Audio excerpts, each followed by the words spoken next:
ஹரி ஓம். அனைவருக்கும் நமஸ்காரம்.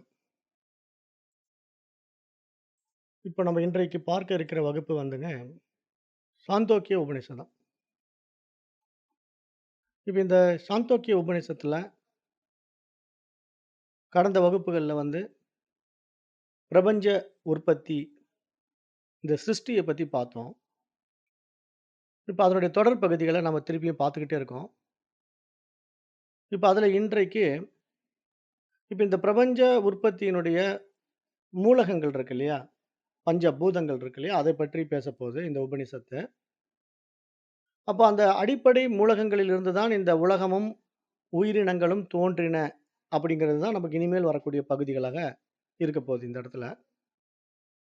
அப்போ அந்த அடிப்படையில இங்க உயிரினங்களை வகைப்படுத்துவதுடன், அந்த படைப்பினுடைய தொடர்ச்சியும் இங்கு விரிவாக பேசப்படுவதாக பார்க்கிறோம். இப்போ இங்க படைக்கப்பட்ட உயிரினங்கள் வந்து 3 வழிகளில் பிறக்கின்றன என்று இங்க வேதம் சொல்லிக் குடுக்குது. சாஸ்திரம் சொல்லிக் குடுக்குது. அது எந்தெந்த வகையில பிறக்குது அப்படின்னா, முட்டையில் பிறப்பவைகள், கருவில் பிறப்பவைகள், விதைகளில் பிறப்பவைகள் அப்படின்ட்டு 3 விதமான பிறப்பு வந்து இங்க இருக்குது அப்படிங்கிறத சொல்லிக் குடுக்குது. இப்ப இது எப்படிங்க முட்டையில பிறக்குது அப்படின்னா, இந்த பறவை போன்ற உயிரினங்கள் எல்லாம் முட்டையில பிறக்குது. மனிதன், மிருகம் போன்ற உயிரினங்கள்லாம் கருவுல பிறக்குது, கர்ப்பத்துல பிறக்குது. தாவரங்கள் எல்லாம் வந்து விதையில் பிறக்கின்றன. இப்படிதான் உயிரினங்களுடைய பிறப்பு இருக்கு இல்லையா? இந்த 3 விஷயத்த பேசுது இந்த இடத்துல சாஸ்திரம் வந்து. இந்த 3 விஷயத்தையும் நமக்கு சொல்லுது.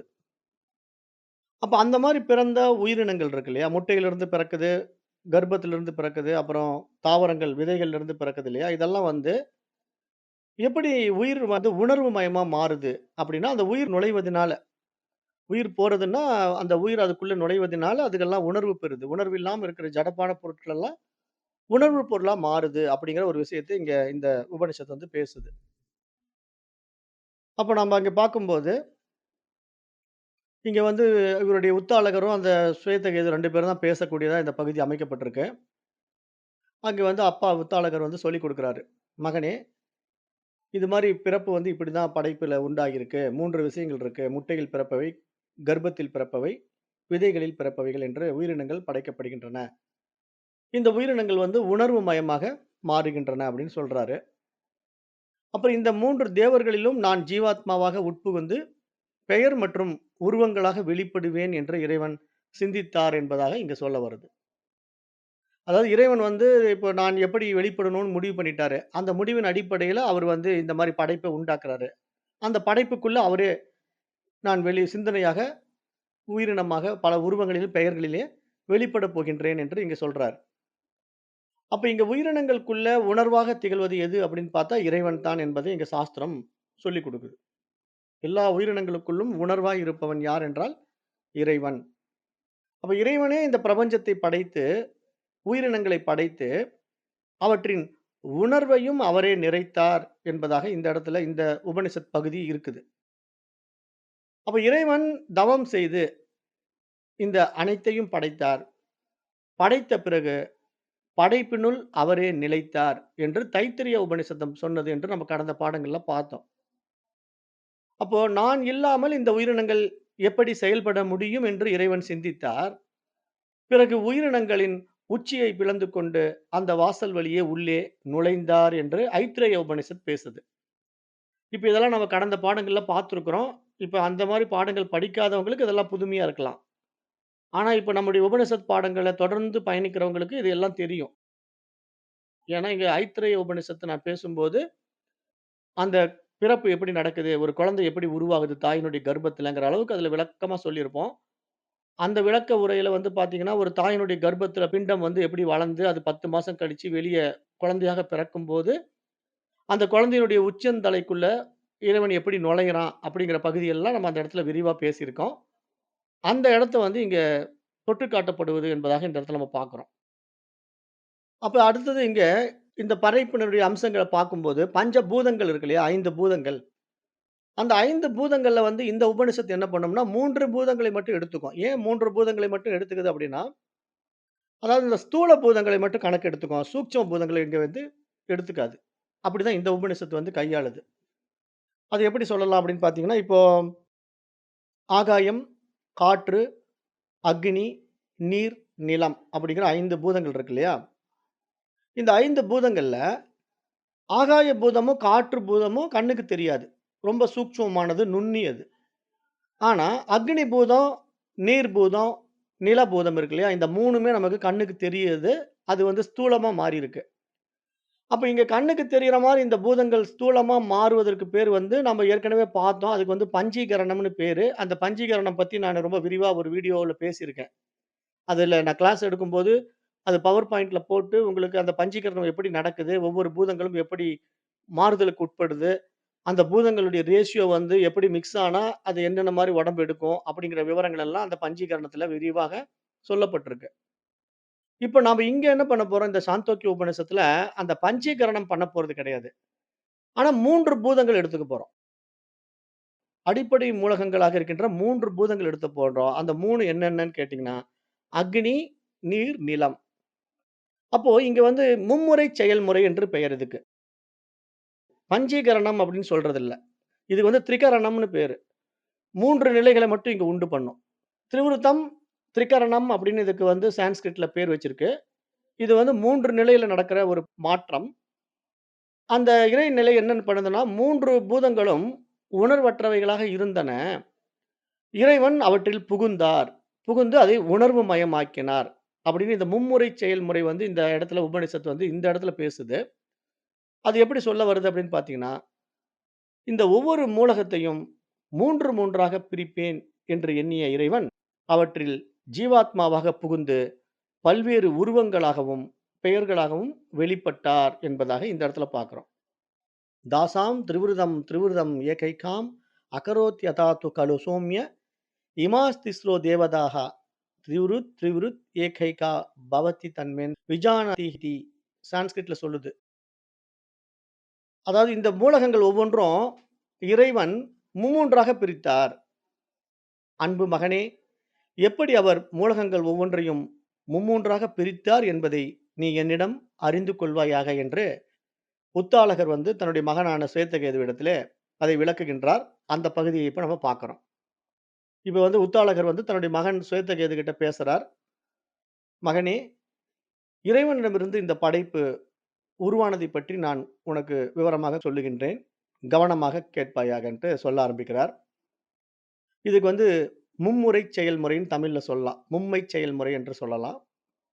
அது எப்படி சொல்ல வர்றார் அப்படின்னு கேட்டீங்கன்னா, விதையில் மரம் ஒடுங்கி இருப்பது போல, ஒரு விதைக்குள்ள ஒரு பெரிய மரம் ஒடுங்கி இருப்பது போல, படைப்பிற்கு பின்னால் அனைத்தும் கடவுளிடம் ஒடுங்கியிருந்தன.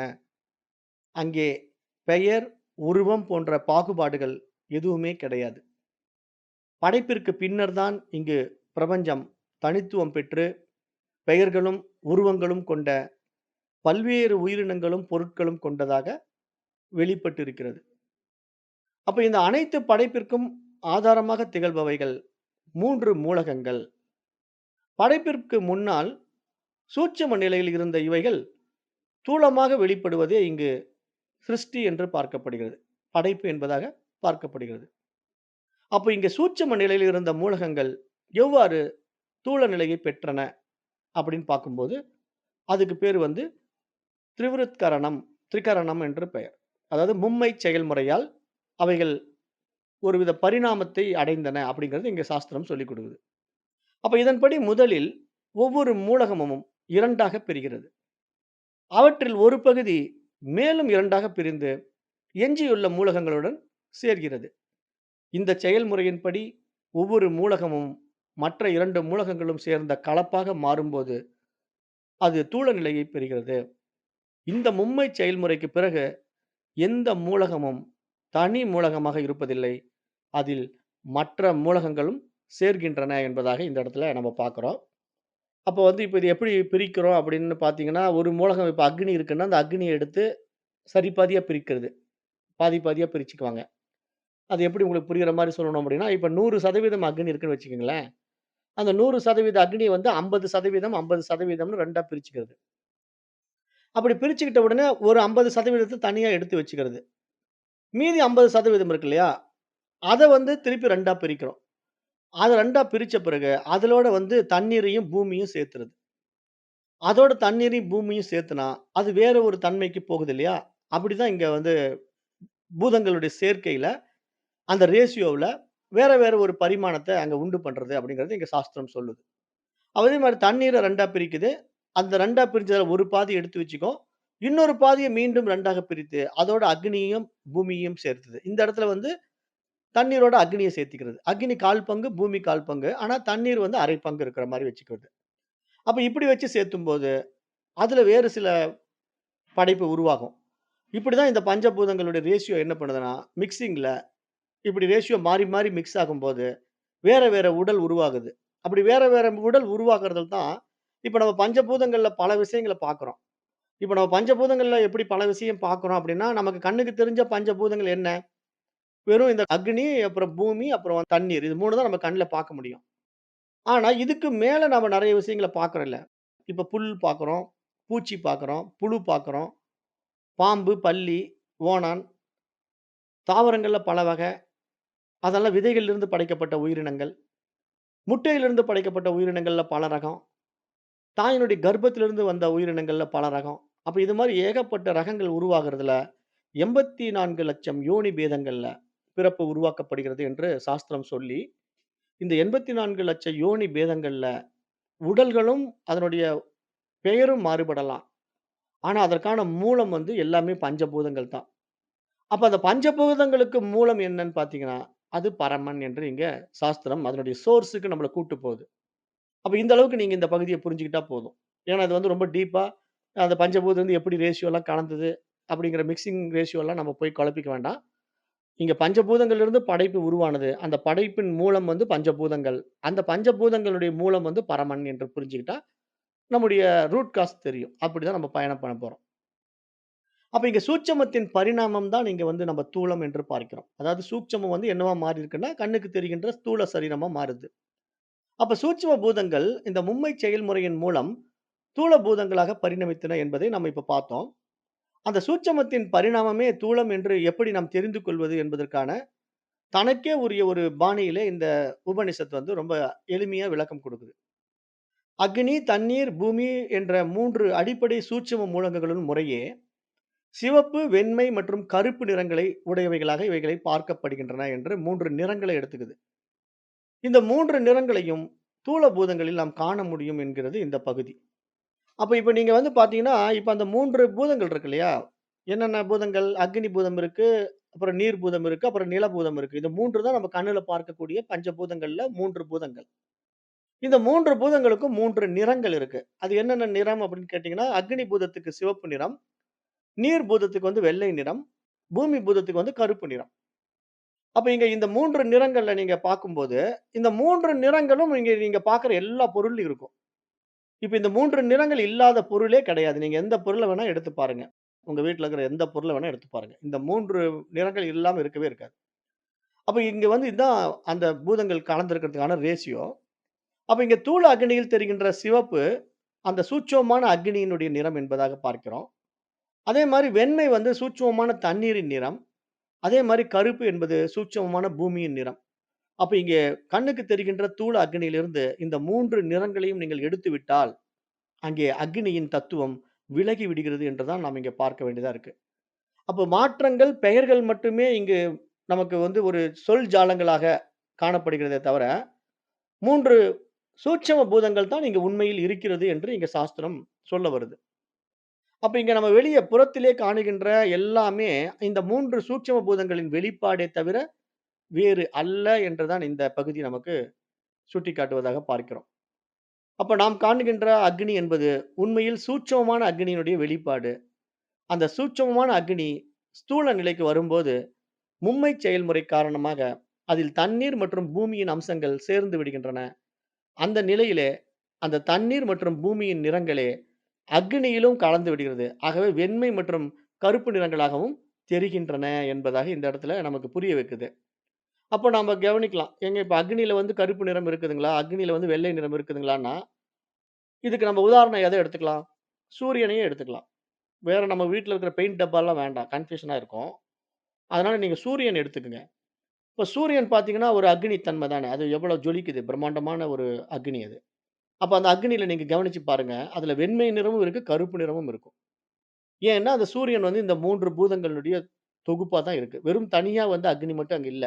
அங்க வந்து மற்ற பூதங்களும் கலந்து தான் இருக்கு. அதனுடைய நிறங்களும் அங்க அதுல ஏறி தான் இருக்கு. ஆனா என்ன வித்தியாசம்னா, ரேஷியோ வித்தியாசம். அங்க அக்னி வந்து 50% இருக்கு. நீரும், பூமியும் ஒரு 25, 25% மட்டும் இருக்கு. அதனால அது அதிகமா அப்படி காணப்படுவதா நம்ம பார்க்கிறோம்.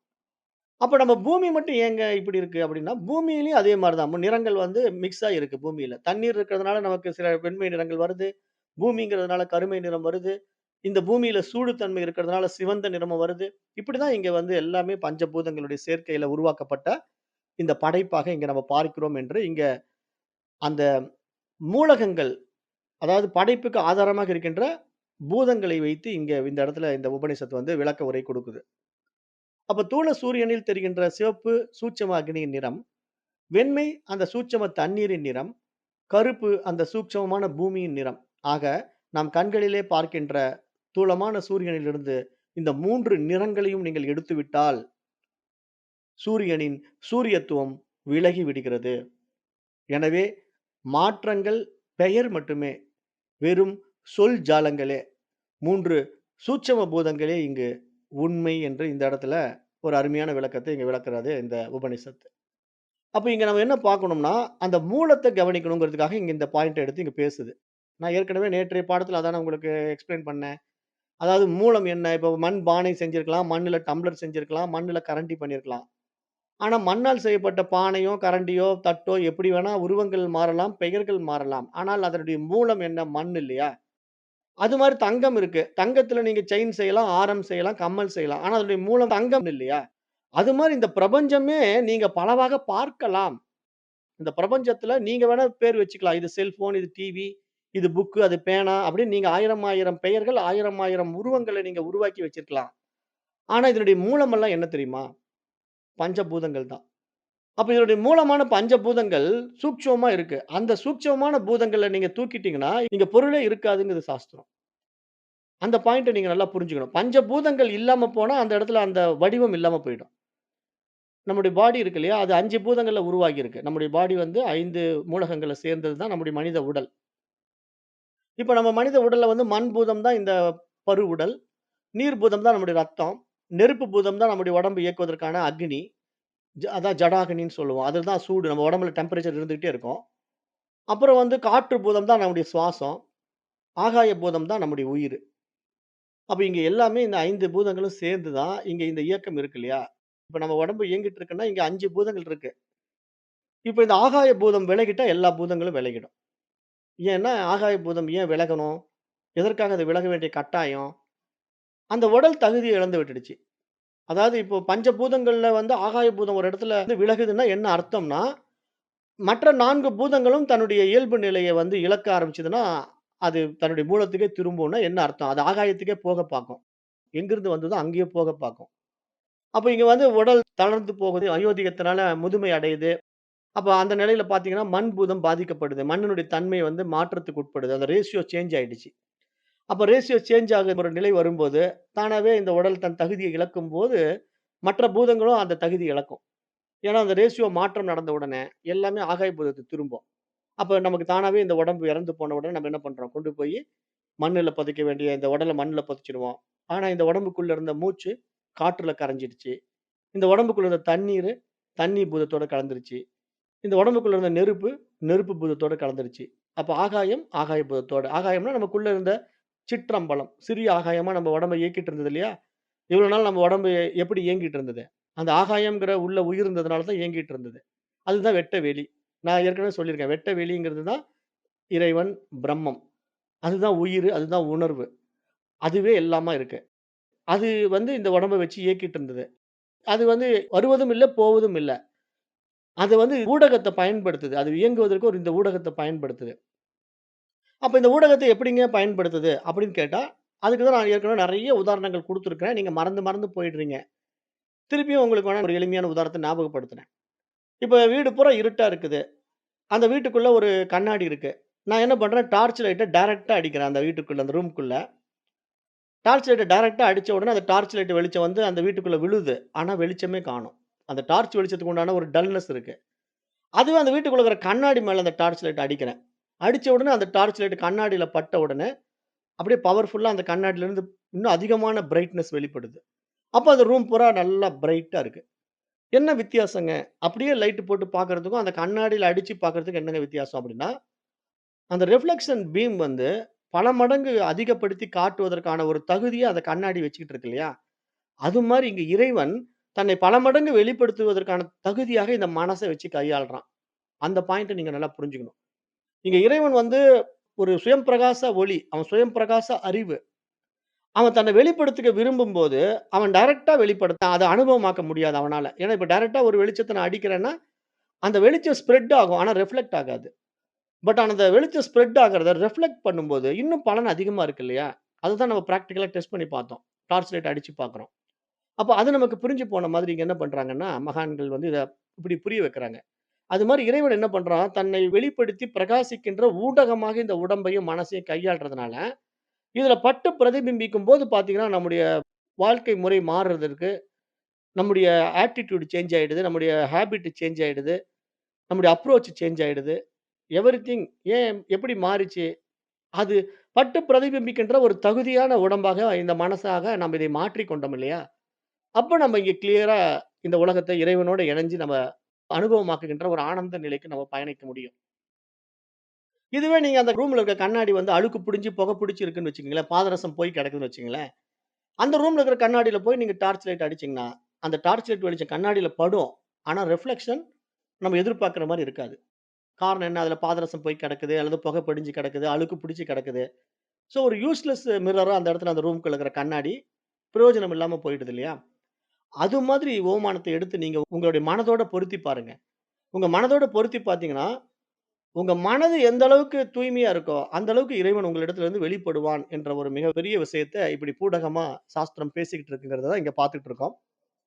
இப்ப இந்த சாந்தோக்கிய உபநிஷத்து இப்ப என்ன பண்ணும், இந்த மாரி சூரியன்லருந்து எப்படி நிறங்கள பிரிச்சா, அந்த சூரியனே இல்லாம போயிடுமோ? சூரியன் கிட்ட இருந்து 3 நிறம் இருக்கு. சிவப்பு, வெண்மை, கருமை. இந்த 3யும் நீங்க எடுத்துக்கிட்டீங்கன்னா, சூரியனுக்கே வேல்யூ கிடையாது. அது மாரி இங்க அடுத்தது சந்திரன வச்சு 3 நிறங்கள் பேசுது. தூல சந்திரனில் தெரிகின்ற சிவப்பு சூட்சும அக்னியின் நிறம், வெண்மை தண்ணீரின் நிறம், கருப்பு பூமியின் நிறம். ஆக இந்த 3 நிறங்களையும் நீங்க நீக்கிவிட்டால் சந்திரனுக்கே மதிப்பு கிடையாது. அப்படிங்கிற ஒரு விஷயத்த இங்க சொல்லுது. அடுத்தது நீர பத்தி பேசுது. தூல மின்னலில் தெரிகின்ற சிவப்பு சூட்சும அக்னியின் நிறம், வெண்மை சூட்சும தண்ணீரின் நிறம், கருப்பு சூட்சும பூமியின் நிறம். அப்ப மின்னலிலிருந்து இந்த 3 நிறங்களையும் எடுத்துவிட்டால், மின்னலில் மின்னல் தன்மை விலகி விடுகிறது. எனவே மாற்றங்கள் வெறும் பெயர் மட்டுமே. வெறும் சொல் ஜாலங்களே. உண்மையில் என்ன இருக்கு? அந்த 3 சூட்சும பூதங்களே உண்மையில் இருக்கிறது. அப்படிங்கிற ஒரு விஷயத்தை இங்க எடுத்து சொல்லுது. அப்ப இப்படியே இந்த தூள உலகம் அனைத்தையும் பகுத்து பார்த்தால், அது தூள பூதங்களின் வெளிப்பாடு. அதாவது தூள பூதங்கள் வந்து சூட்சும பூதங்களின் வெளிப்பாடு என்பது நமக்கு தெரிய வரும். எனவே 3 அடிப்படை சூட்சும பூதங்களை அறிந்தால், தூள உலகம் அனைத்தையும் அறிந்ததாகும் என்பதாக இந்த பகுதி நமக்கு ஒரு அருமையான விளக்கத்தை கொடுத்துருச்சு. அப்ப நீங்க இதுலருந்து என்ன புரிஞ்சுக்கணும்னா, இந்த இடத்துல இந்த சாந்தோக்கிய உபநிஷத்து வந்து 3 மூலகங்களை தான் பேசும்னு ஆரம்பத்திலேயே சொல்ட்டேன். இப்ப நீங்க அந்த 3 மூலகங்களை ஏன் வந்து நம்ம எடுத்து பேசுறோம்னா, நம்ம கண்ணுக்கு தெரியக்கூடிய பூதங்கள வச்சு பேசிக்கிட்டு இருக்கோம். கண்ணுக்கு தெரியாத பூதங்கள பத்தி நம்ம பேசல. அப்ப இங்க வந்து நீங்க இந்த 3 பூதங்கள் இல்லன்னா, இந்த உலகம் இல்ல. தண்ணீர்ங்கிற பூதம் இல்லன்னா, இந்த உலகம் இருக்காது. அந்த தண்ணீருடைய நிறம் என்ன? வெண்மை நிறம். அதாவது வெண்மை நிறம்னு எந்த அடிப்படையில சொல்றாங்க அப்படின்னா, கண்ணாடி மாதிரி புரிஞ்சுக்கணும். வெண்மைன்னா நீங்க அந்த ஒயிட்ங்கிற அந்த கான்செப்ட்க்கு போகாம, அதாவது இப்போ ஒரு கிரிஸ்டல் கிளியர்ன்னு சொல்றோம்ல. கிரிஸ்டல் கிளியர் அப்படின்னா கண்ணாடி ஒரு ஸ்படிக கல் மாரி ஒரு பியூரா இருக்கு. பியூரிட்டி. அது தூய்மையா இருக்கு, வெண்மையா இருக்கு அப்படிங்கிற அடிப்படையில பேசுறாங்க. அந்த மாரி ஒரு பூதம் தான் இங்க தண்ணீர் பூதம். அதே மாதிரி நெருப்பு தான் நமக்கு வந்து அக்னிங்கிறோம். அப்ப இந்த அக்னி நிறம் சிவப்பு, நீரின் நிறம் வெண்மை, பூமியின் நிறம் கருப்பு. இந்த 3 நிறங்களை நீங்க எடுத்துட்டாலே போதும். இந்த 3 பூதங்களின் படைப்பே இல்லாம போயிடும்னு சொல்லிடுதுங்க. அப்ப அதுதான் இங்க நம்ம புரிஞ்சுக்க வேண்டிய விஷயமா இந்த இடத்துல பார்க்கிறோம். அப்ப இப்ப நம்ம என்ன இந்த பாடத்திட்டத்துல இப்ப இதுவரைக்கும் நம்ம புரிஞ்சுக்கிட்டோம் அப்படின்னா, இந்த படைப்பே வந்து பஞ்சபூதங்களுடைய அடிப்படையில் தான் இருக்கிறது என்பதை நம்ம இங்க ஆழமா புரிஞ்சுக்கிட்டோம். அப்ப இதனை 3 அடிப்படை மூலகங்கள் பற்றியும், அவைகளின் மும்மைச் செயல்முறையால் இந்த தூலம் எப்படி உலகமாக வெளிப்பட்டது என்பதை பற்றியும் அறிந்து, பெரும் பண்டிதர்களாக திகழ்ந்த இல்லறத்தார்கள் முற்காலத்தில் நாங்கள் கேட்காததாக, சிந்திக்காததாக, அறியாததாக எதுவும் இருப்பதாக யாரும் எங்களிடம் சுட்டிக்காட்ட முடியாது என்று கூறினார்கள். ஏனெனில் 3 அடிப்படை மூலகங்களை அறிந்ததன் வாயிலாக அவர்கள் அனைத்தையும் அறிந்து கொண்டார்கள் என்று இந்த இடத்துல சாந்தோக்கிய உபனிஷத்து அருமையான ஒரு விஷயத்த சொல்லிக் குடுக்குது. அப்ப எது சிவப்பு போல தோன்றுகிறதோ, அது அக்னியின் நிறம் என்பதை அந்த இல்லற ஞானிகள் அறிந்திருந்தார்கள். எது வெண்மை போல தோன்றுகிறதோ, அது தண்ணீரின் நிறம் என்பதை அவர்கள் நன்கு அறிந்திருந்தார்கள். எது கருப்பு போல தோன்றுகிறதோ, அது பூமியின் நிறம் என்பதை அவர்கள் நன்கு அறிந்திருந்தார்கள். அப்போ பொருட்களின் நிறம் என்பது சிவப்பு, வெண்மை, கருப்பு என்று துல்லியமாக தெரியும்போது, அவைகள் சூட்சும திரிபூதங்களின் வெளிப்பாடு என்பதை நாம் நன்றாக புரிந்து கொள்ள முடியும். ஆனால் சில பொருட்களில் நிறம் சரியாக தெரிவதில்லை. அவற்றை எப்படி நாம் புரிந்து கொள்வது என்று பார்த்தோம்னா, இப்ப சிவப்பு போல தோன்றினால் அது சிவப்பு நிறம் என்று நமக்கு தெரிகிறதுனால, அது எதனுடைய தத்துவம்? அது அக்னியினுடைய தத்துவம். அப்ப வெண்மை மாரி தோன்றுனா, அது வெண்மை நிறம் என்று நமக்கு தெரிஞ்சாலும், அது எதனுடைய தத்துவம்? அது தண்ணீரின் தத்துவம். அப்ப இது மாரி ஒவ்வொரு பூதங்களுடைய தன்மையை நாம இங்க புரிஞ்சு கொள்ளும்போது, இப்ப இந்த 3 பூதங்களும் மிக்ஸ் ஆகும்போது, அங்கு மற்ற நிறங்கள், மற்ற கலவைகள் உண்டாகி தான் இத்தனை நிறங்கள் தோன்றுகின்றன. இப்ப நமக்கு புல்லு இந்த இதெல்லாம் தாவரங்கள் எல்லாம் பார்த்தீங்கன்னா, ஒரு பச்சை நிறத்துல இருக்கு. இப்ப அந்த பச்சை நிறத்துல அது எப்படிங்க வந்தது அப்படின்னு கேட்டா, அந்த மிக்ஸிங் ரேஷியோ தான் அத பச்சை நிறத்துக்கு கொண்டு வந்தது அப்படிங்கிறத நீங்க பெயிண்ட்ல பண்ணி பார்க்கலாம். அதாவது நம்ம வந்து லேபரேட்டரில வந்து நமக்கு இது மாரிலாம் பயிற்சிகள் குடுப்பாங்க. எப்படின்னா, ஒரு பிரைமரி கலர்ஸ் எடுத்துக்குவாங்க. ஒரு ரெட், ப்ளூ அப்படி கிரீன் அப்படின்னு 3 கலர் எடுத்துக்குவாங்க.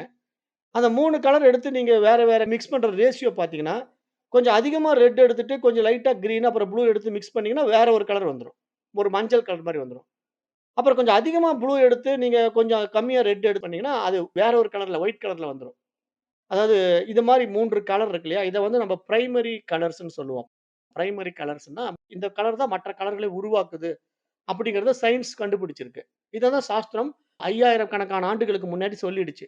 நம்முடைய சாஸ்திரம் இத தெளிவுபடுத்திருச்சு. இப்ப இத வந்து நம்ம சயின்டிஸ்ட் என்ன பண்ணியிருக்காங்கன்னா, அந்த 3 பிரைமரி கலர்லருந்து மற்ற கலர் எப்படி பிரியிறதுங்கிற அந்த அடிப்படை விஷயமா தான் நமக்கு டிவியே கண்டுபிடிக்கப்பட்டது. நமக்கு டெலிவிஷன் வந்து ஆரம்பத்தில பிளாக் அண்ட் ஒயிட் டெலிவிஷன் தான் நம்மகிட்ட வந்தது. முதல்ல வந்தப்போ வெள்ளை தான். அப்ப கருப்பு, வெள்ளை டெலிவிஷன் நம்மகிட்ட இருந்தது. அந்த டெலிவிஷன்ல ஒரு வெள்ளை நிறம் தெரியும், ஒரு கருப்பு நிறம் தெரியும். நம்ம பிளாக் அண்ட் ஒயிட்ல படம் பார்த்துட்டு இருந்தோம். டெலிவிஷனுக்கு முன்னாடி நம்ம திரையரங்குல படம் பார்க்கும்போது கூட நமக்கு கருப்பு, வெள்ளை படம் தான். பழைய சிவாஜி கணேசன் படம், எம்ஜிஆர் படமெல்லாம் பார்த்தீங்கன்னா, கருப்பு, வெள்ளை தான் படம். அப்ப எப்படி அதுல கலர் வந்தது அப்படின்னு கேட்டா, 3 பிரைமரி கலர் எடுத்து அங்க அவங்க மிக்ஸ் பண்றாங்க. அதுக்கு 3 கலர் கன் யூஸ் பண்றாங்க. டெக்னாலஜி வந்து எலக்ட்ரான் கன் யூஸ் பண்ணி, அங்க ரெட் கலர், அப்புறம் கிரீன் கலர், ப்ளூ கலர் இந்த 3 கன்னையும் மிக்ஸ் பண்ணி அங்க அனுப்பும்போது, அது மல்டிபிள் கலரா மிக்ஸ் ஆயி, ரியல் கலர் இமேஜ கொண்டு வர்ற ஒரு டெக்னாலஜிய கண்டுபிடிச்சது சயின்டிஸ்ட் இப்ப பண்ணியிருக்கிறது. எப்படி அவங்களால கண்டுபிடிக்க முடிஞ்சது அப்படின்னு பார்த்தா, இதுதான் நம்முடைய ஞானிகள் சொன்ன வழிமுறை என்று நம்ம இங்க பார்க்கிறோம். இப்படிதான் நிறங்கள் வந்து மாற்றத்துக்கு உட்படுகின்றன. ஆனா இந்த 3 நிறங்களுக்குள்ளேயே எல்லா நிறங்களும் கொண்டு வர முடியும். அது மாரி இங்க வந்து சாஸ்திரம் இந்த 3 பூதங்களிலிருந்து தான் இங்க எல்லாமே பார்வைக்கு தெரிகின்றன.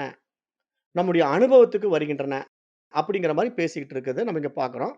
அப்ப எது அறியாதது போல் தோன்றுகிறதோ, அதுவும் இந்த 3 அடிப்படை மூலகங்களின் சேர்க்கையே என்பதை இல்லற ஞானியர்கள் அறிந்திருந்தார்கள்.